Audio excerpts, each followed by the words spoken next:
I never thought a piece of paper could get someone killed. But the night I found the ledger hidden under our floorboards, I realized my husband wasn't the man I thought he was.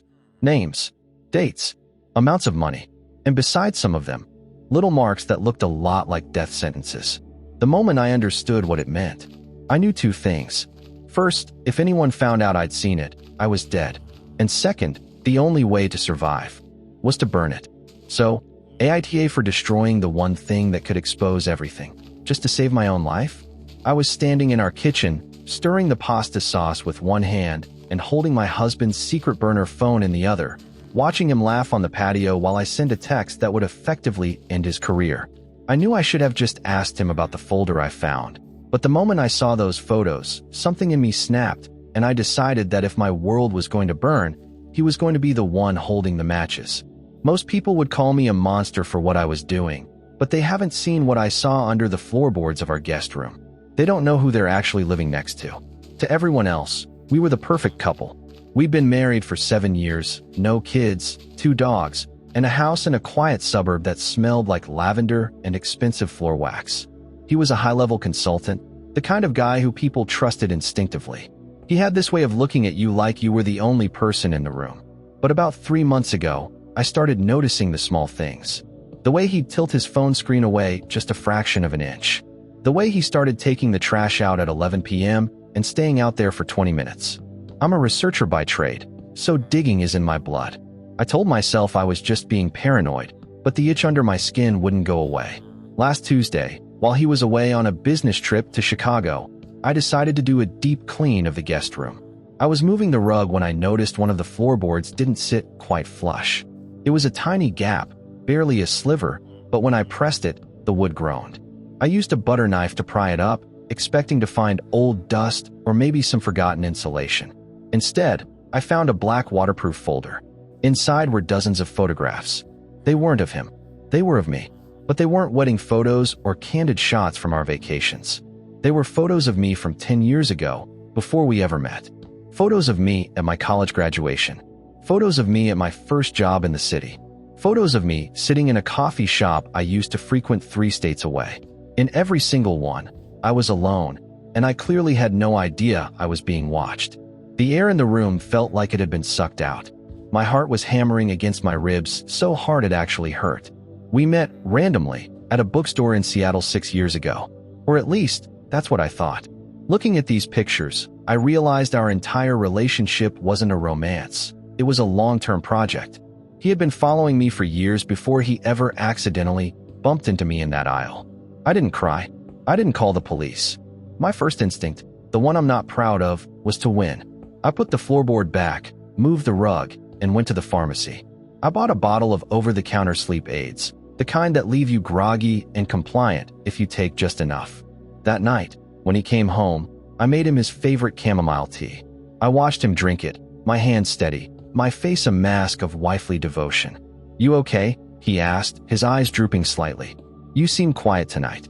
"Just missed you," I said, leaning over to kiss his forehead.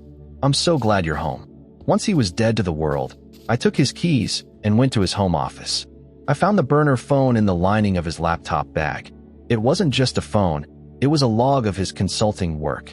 Except, the people he was talking to weren't clients. They were talking about me like I was an asset. One text from a week ago chilled me to the bone. It was from an unsaved number, and it simply said, "The expiration date is approaching. Is the transition ready?" I felt a cold sweat break out across my neck. Transition? Expiration? I looked at my sleeping husband through the cracked office door. He looked so peaceful, so handsome. And I realized that for 7 years, I hadn't been a wife. I'd been a target. That's when I decided to do something truly terrible. I didn't just want to leave him. I wanted to erase him. I spent the next 4 hours using that burner phone to send emails to his firm's biggest competitors, attaching proprietary files I found on his encrypted drive. Files that contained enough trade secrets to land him in federal prison for a decade. I framed it to look like he was selling them out for a massive payday. But as I was finishing the last email, a notification popped up on the burner phone. It was a new photo. I clicked it, my breath hitching. It was a photo of the back of my head, taken through the office window, exactly 30 seconds ago. I froze. He was in the bedroom. I could hear him snoring. Or so I thought. I slowly turned my head toward the dark window, my reflection staring back at me, pale and terrified. And that's when I saw it.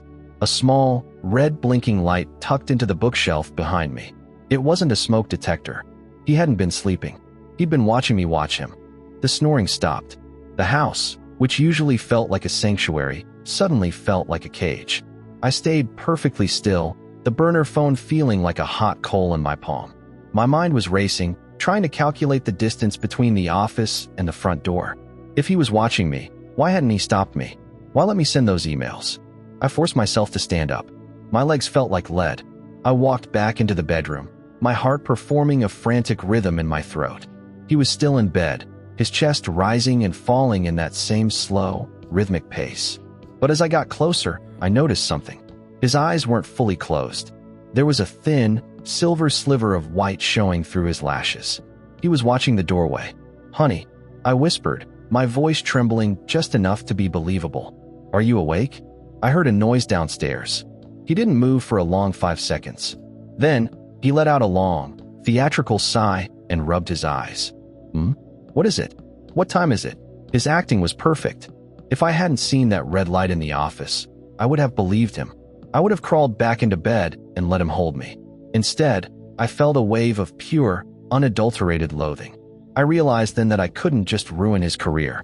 I had to know what the transition was. I had to know why he had spent a decade of his life curating a fake existence with me. "I think the back door might be unlocked," I said, putting on my best scared wife voice. "Can you check?" "Of course, babe," he said, swinging his legs out of bed. He stood up, and for the first time, I felt physically small next to him. He was a big man, strong, capable. If this turned into a fight, I would lose. "Stay here. I'll be right back." As soon as he left the room, I didn't run for the door. I went back to the crawl space in the guest room. I knew I was being reckless, but I needed that folder. I needed proof.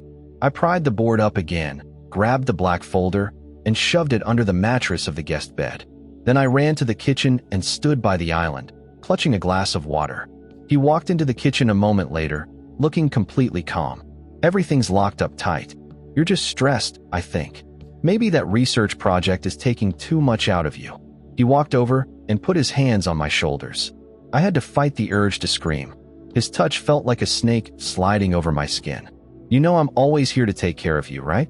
No matter what happens." "I know." I lied, forcing a small smile. "I'm sorry. I'm just jumpy." "It's okay," he whispered, leaning down to kiss my neck. "The next few weeks are going to be a big change for us. A good one. I promise." I barely slept that night. Every time I closed my eyes, I saw those photos of me from 10 years ago. Who was he? Where did he come from? The next morning, he left for work as if nothing had happened. He kissed me goodbye, told me he loved me, and walked out the door with his briefcase. The moment his car cleared the driveway, I went to work. I didn't go to my job. I took the black folder and drove to a small, independent private investigator's office 2 towns over. I didn't want someone in my circle. I wanted a stranger. The investigator was a grizzled woman in her 60s who looked like she'd seen everything twice. I laid the photos out on her desk. "My husband has been stalking me since before we met. I found these under the floorboards. And I found a phone talking about an expiration date and a transition." She looked at the photos, then at me. She didn't look surprised. She looked worried. "Honey, do you know what your husband actually does for a living?" "He's a consultant," I said. "He works with logistics and supply chains." She pulled a laptop toward her and started typing. "That's what his LinkedIn says. But let's look at the corporate registration for his firm." She turned the screen around. The firm he worked for didn't exist. Not really. It was a shell company owned by a larger holding group based out of the Cayman Islands. I did something. I confessed, my voice dropping. I sent his company's secrets to his competitors last night. I wanted to ruin him. The investigator paled. "You did what?" "You sent those files from his burner phone." "Yes," I said, feeling a sudden pit of dread in my stomach. "Why?" "Because," she said, her voice grim, "those files aren't trade secrets. Look at the file sizes you sent. They're massive. Those are encrypted databases of witness protection identities. Your husband isn't a consultant. He's a handler.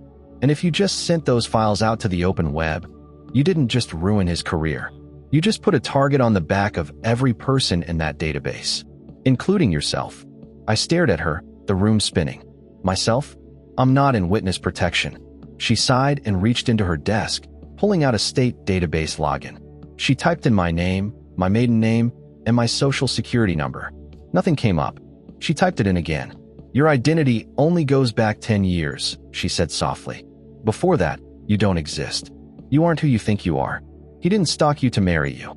He was assigned to you, and you just gave away the only thing keeping you alive. My entire life felt like a house of cards that had just been hit by a hurricane.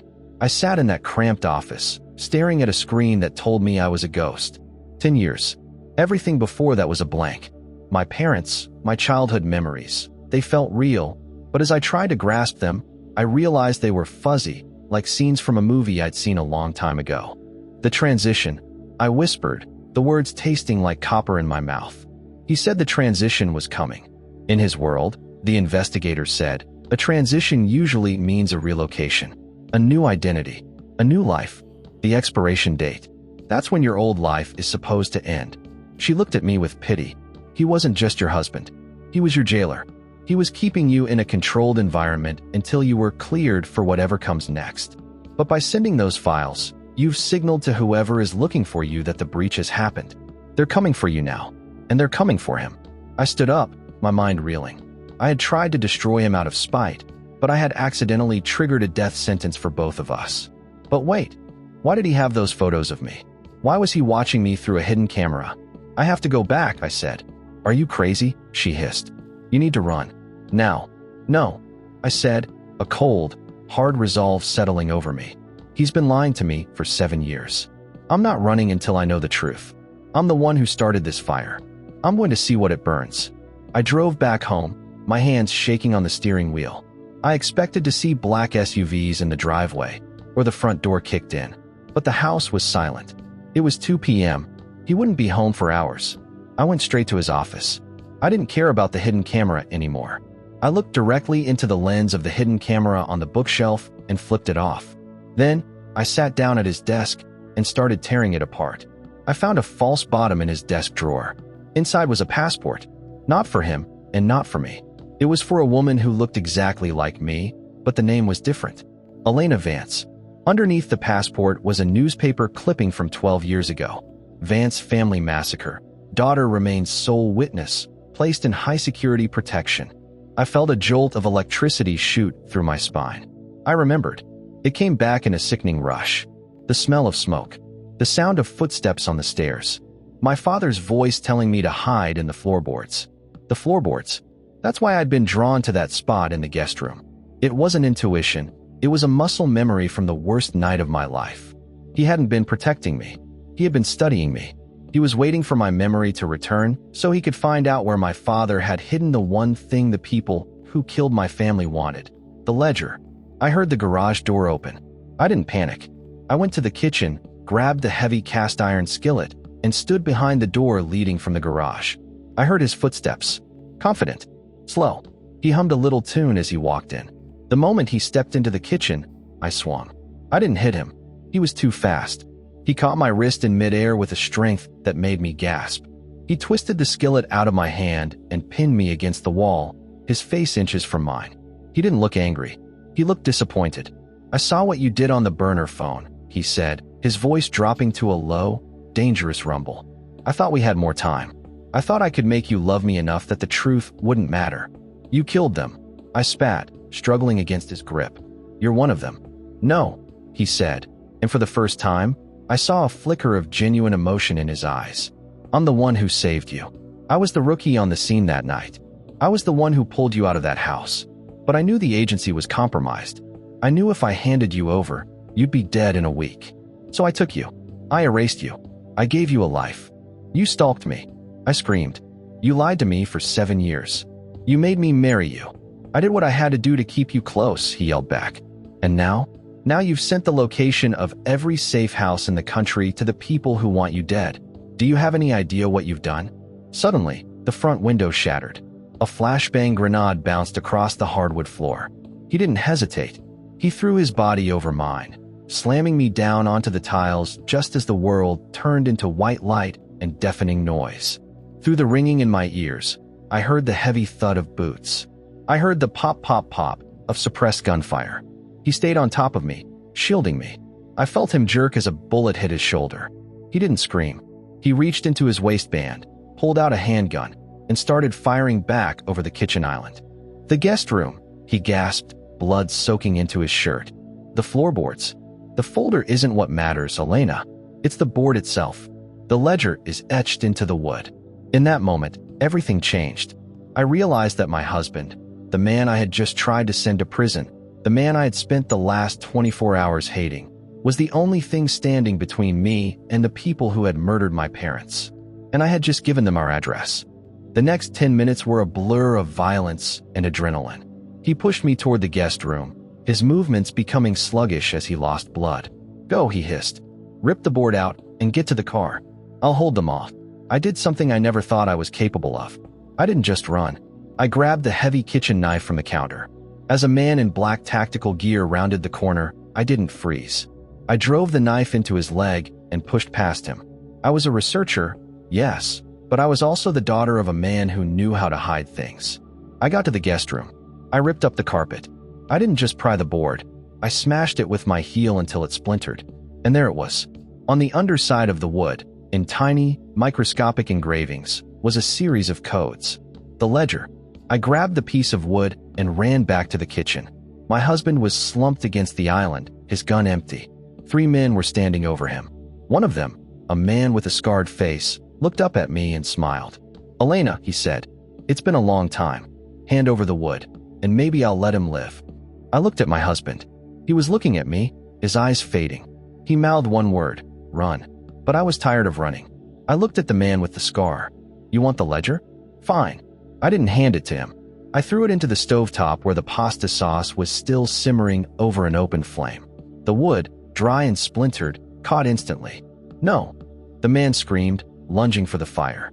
In that split second of distraction, I grabbed my husband's spare magazine from the floor and threw it at the man's head, then lunged for the sliding glass door. I didn't wait for him. I didn't wait to see if the fire consumed the ledger. I ran into the woods behind our house, the sound of my own breath the only thing I could hear. I lived in the woods for 3 days.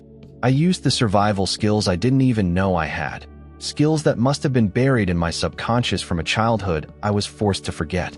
Eventually, I made it to a highway and hitched a ride to a city 300 miles away. It's been 6 months now. I'm living in a small apartment in Maine. My name isn't Elena, and it isn't the name I went by for 10 years. I work at a library. I keep to myself. I don't have dogs, and I don't have a husband. Sometimes, I sit in the park and watch the couples walk by. I see the way they look at each other, and I wonder how much of it is real. I wonder how many of them are living in a house built on lies. I never found out if he lived. I never went back to check the news. In my mind, he's still standing in that kitchen, protecting the girl he spent his life watching. Is he a hero? Or is he the man who stole my autonomy for a decade? I don't know if I can ever forgive him for what he did, but I also know I wouldn't be breathing if he hadn't done it. Every Tuesday, I go to a specific coffee shop. I sit in the corner, facing the door. And every Tuesday, for the last month, a man has been sitting 3 tables away. He never speaks to me. He never looks at me directly. But he always orders chamomile tea. Yesterday, he left a small, black waterproof folder on his table when he walked out. I haven't opened it yet. It's sitting on my nightstand, mocking me. Part of me wants to burn it. Part of me wants to see if there are new photos inside. Because the truth is, once you've been watched for that long, the silence of being alone is the most terrifying thing of all. I think I'm going to open it tonight. And I think I'm going to leave the back door unlocked. Would you?